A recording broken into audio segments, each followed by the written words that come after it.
Can you learn to be psychotic? Can operant conditioning cause you to hallucinate or have delusions?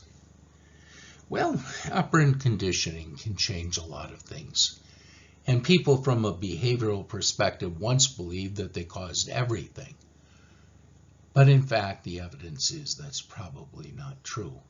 Now, we can get people to behave a lot of ways if we have sufficient reinforcement. With enough reinforcement, large amounts of money, for example, we can probably get college students to quack like a duck. But we wouldn't argue that that information suggests that the reason why ducks quack is that they were reinforced for quacking. Instead, ducks quack because, well, that's what ducks do. So it seems like, okay, the behavioral perspective might account for some of the subtle differences in symptoms, but not for the symptoms themselves. But I want you to think about it a little differently. When something happens to us, objectively, it's the same for everyone, and yet it's not the same for everyone. The same stressor, for example, might completely stress out someone and have relatively little impact on others, because some people are more easily stressed out. Maybe because of their learning history, or maybe because of their genes. Those are called individual differences. A very classic research that unfortunately did not replicate, so we're not going to take the research seriously, but it did give us an example of how this might happen. So again, the study didn't replicate, so these things we don't take seriously, but it does show how the same event may have different effects. The hypothesis for this study is that individuals at risk for schizophrenia, when they were stressed, would get more anxious, and they would stay anxious more for a longer period of time. Now, we all know that when we get anxious, we tend not to be able to think as clearly, and sometimes our thinking can get really messed up. So the idea was it was this anxiety response that gradually shaped the psychotic symptoms. They studied people at risk because they had mothers who had schizophrenia. If your mother has schizophrenia, your risk of developing schizophrenia is about 1 in 10 instead of 1 in 100 in people randomly selected. So they took a look at people who had mothers with schizophrenia and compared them to people whose mothers did not have schizophrenia. So you had at-risk and not at-risk individuals. What they found was intriguing. The people who had schizophrenic mothers, presumably at risk for schizophrenia, they didn't get any more anxious when faced with a stressor than the control subjects. And instead of the anxiety going on longer when the stressor was removed, the anxiety went down faster. Now, the interpretation that they made, which is a legitimate interpretation if the finding had been replicated so that it was a stable finding, was that if your anxiety goes down very quickly when a stressor is removed, any behavior that removes that stressor would be reinforced. And one such behavior might be zoning out to the point of having psychotic or near psychotic symptoms. Okay, it was speculative at the time. It makes no sense once the study didn't replicate, but it illustrates the idea that our experience of the world is not going to be the same as the person standing next to us, because we always experience the world through our own senses and our own interpretation. Now, when we've talked about the cognitive perspective in this course, we're usually talking about how our schemas and perspectives on the world influence the way we interpret the world. Here we're talking about literally the ability to think and perceive. And clearly thinking and perception is dramatically distorted in schizophrenia.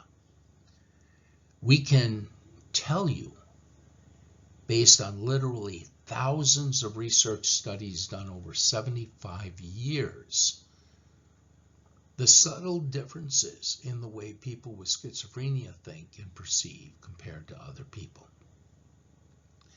And presumably, part of these differences account for the other symptoms of schizophrenia, such as hallucinations and delusions.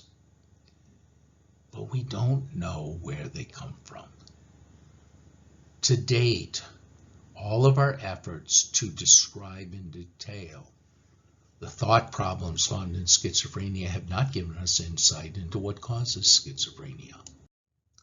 I already talked about the schizophrenogenic mother hypothesis, which said the mothers literally drove their kids crazy. And I told you that there's no evidence to support that hypothesis. We don't believe mothers drive their kids crazy. Does that mean that the family dynamics plays no role? Actually, it doesn't. There's a process called expressed emotion, which is defined as an over-involvement of family members with the patient, coupled with a hostile and critical attitude towards the patient. Let me give you an example of how that might play out. We know that most people with schizophrenia really can't control their symptoms, and the single best way of them controlling their symptoms is to take their medication. When they stop taking their medication, which many patients do because the side effects of the medication are quite uncomfortable, the symptoms tend to return. So it's very common for family members to be told, look, there's nothing you can do to make the symptoms better or worse. The most important thing is for the individual to take their medication. Okay, that's good advice. But if the patient is at home or spending time with the family, it's very common for someone who loves them to say, are you taking your medication? Because they're concerned. And they keep asking that question. That's the over-involvement. And if the person says, no, I stopped taking it because it wasn't doing any good and I feel terrible when I'm on it, then they start saying, you know that the only thing that will control the symptoms is the medication. Why are you not taking it? Okay, that's the critical hostile element. When there's high expressed emotion in a family and a patient is released from the hospital, these early studies were done when most patients with schizophrenia spent their entire life in the hospital, the patient tended to relapse very quickly. Now, this family environment seems to be a stressor that causes the symptoms to come back, but it turns out that it's not unique to psychology or to schizophrenia. It's also found in alcohol and drug abuse. It's also found in depression. It's also found in anxiety disorders. Expressed emotion is simply a stressor that makes everything worse and makes symptoms that had been relatively controlled come back. Another hypothesis that was offered is the double-blind hypothesis. Again, you'll find this all over the internet. It's an interesting hypothesis. It basically says that individuals who are raised in an environment where they are given double messages by their parents or other significant others are at risk for schizophrenia. Now, how do they give double messages? They may tell their child, come and give me a hug. And the child hears the message and comes and gives them a hug. But then the parent gets really stiff because they're not comfortable with a hug. So they're giving a child a second message that says, pay attention to the fact that I'm really uncomfortable with you hugging me, so don't hug me. And the child hears that message, recognizes it, and pulls back from the hug. And then the parent says, why aren't you giving me a hug? Don't you love me? this double message. Now, do such double messages occur? Of course they do. And as adults, we know lots of people who do that to us. And it drives us nuts. But as adults, we can share that with other people who know the individuals who give double messages. And we can get support from people who say, oh yeah, that drives me nuts too. Children, however, can't defend against it. So it's an interesting hypothesis, and it might very well be a major stressor that could lead to a serious disorder like schizophrenia, except the data don't support it, and they never did. Individuals who go on to develop schizophrenia are no more or less likely to have parents who give double messages, put them in a double bind. And there are lots and lots of children raised by parents who give double messages all the time, who never develop schizophrenia. And within a family, the double bind messages are given to all of the children, but usually only one, or typically two, of the children will ever develop schizophrenia. Why not the other children? Now, expressed emotion varies dramatically from cultures. Here are several cultures that have been studied and their rates of expressed emotion. So you might think that given that there's such huge cultural differences that there would be big differences in the rate of schizophrenia in these cultures. There aren't such big differences. Expressed emotion is clearly not a cause of the disorder, but it is a stressor that makes the symptoms worse. Again, remember, stress makes everything worse. Social support makes everything better. Let's switch our attention from causal elements to treatment. This picture is a typical psychiatric hospital from the turn of the 20th century, around 1900, early 1900s. Notice two things. It's out in the middle of nowhere. It was out in the middle of nowhere for a lot of reasons. First of all, land out in the middle of nowhere was cheaper.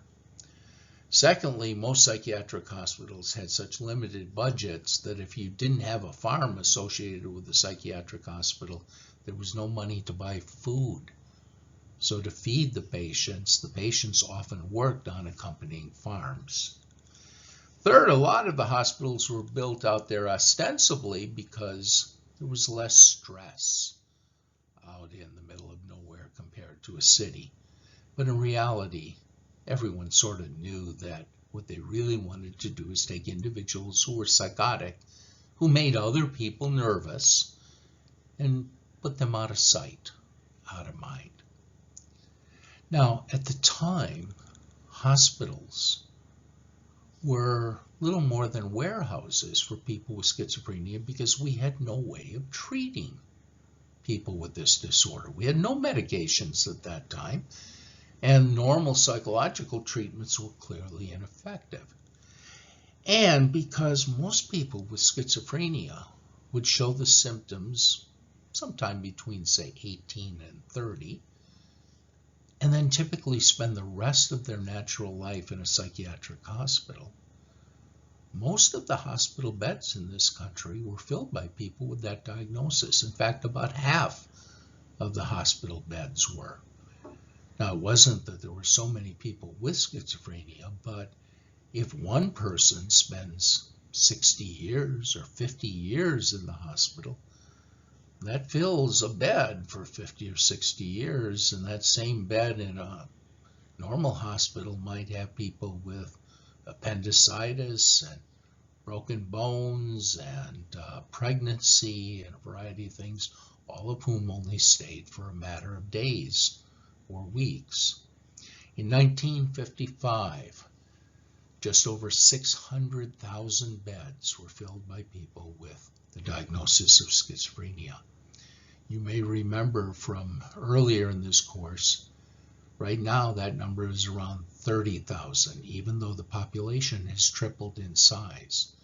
So the number of patients with schizophrenia who are in the hospital is only about 1.5% to 2% the number that we had in 1955. And the reason, primarily, is medications. Now, we've tried a lot of treatments. Some of them were simply uncomfortable. If you put someone, for example, in a crib where they can't move, or you wrap them in cloth and then put cold water over the cloth so their body temperature drops, they will become a little less agitated. But that's not curing their schizophrenia, and in fact, it comes back. We've tried permanent solutions. One is the lobotomy. The lobotomy involved deliberately damaging the frontal lobes of the brain, with the idea that the brain would be forced to reset itself, relearn things, and hopefully learn it in a better way so that they would function better. Now, a piece of that sounds a little crazy, doesn't it? But it's not entirely crazy. When you're working with your computer, periodically it locks up, doesn't it? And there's nothing you can do except unplug it and plug it back in and let it reset itself. And usually it does.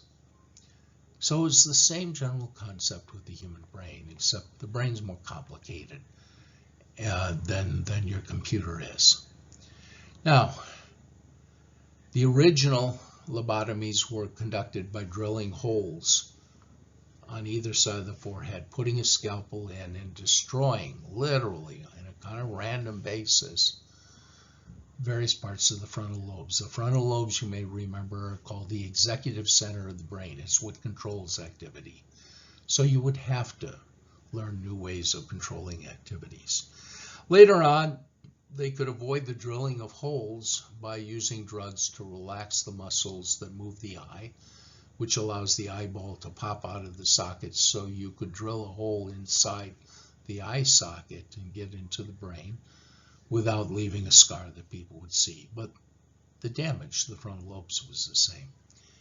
Lobotomies don't work, but we thought they did for a long time.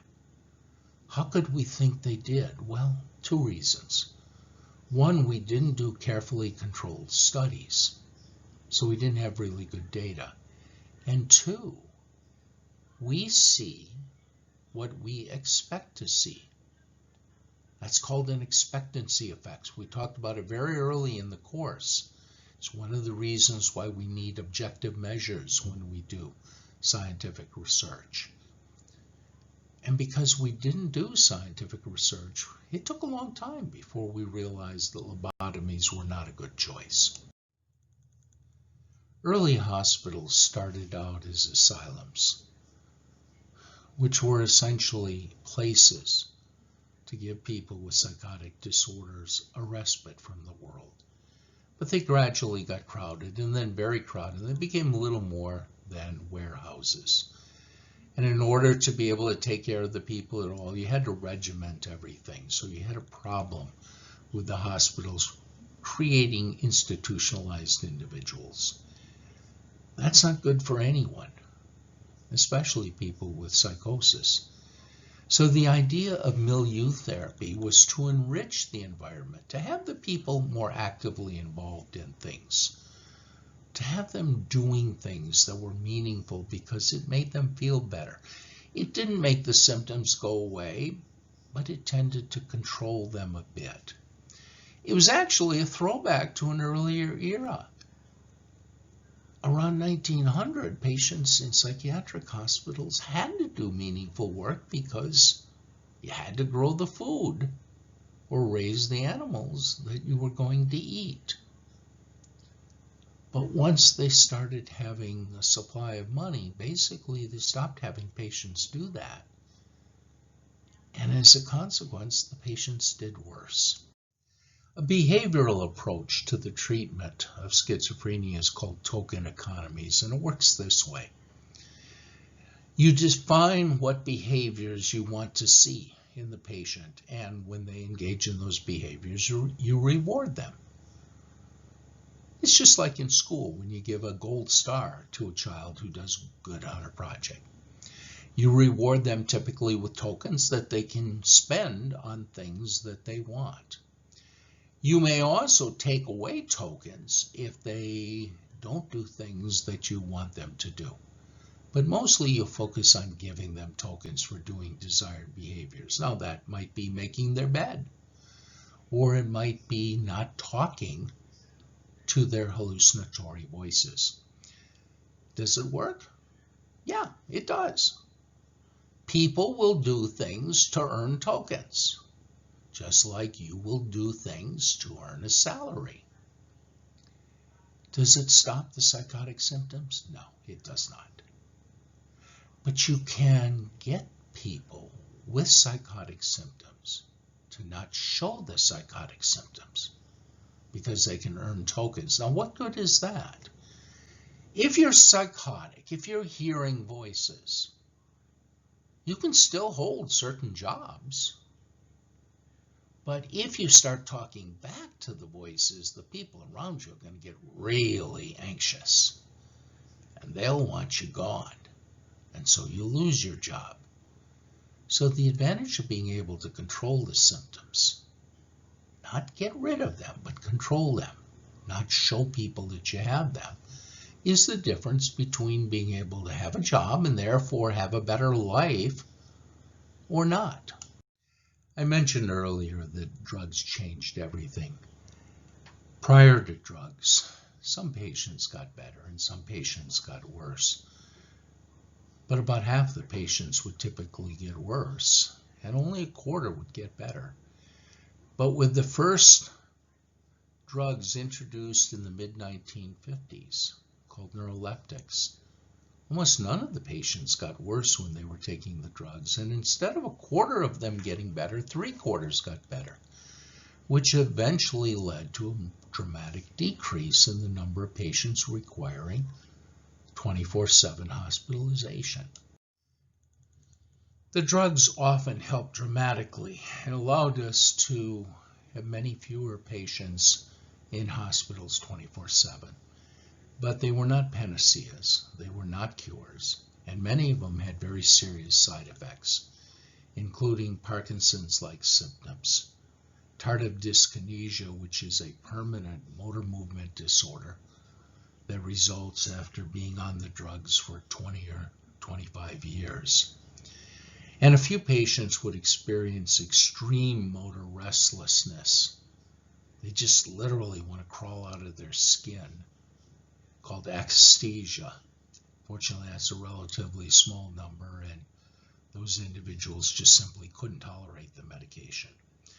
And then there are less serious side effects, but uncomfortable. Imagine not being able to read a book because you can't get your eyes to focus, or not being able to talk because your mouth is so dry as a side effect of the medication.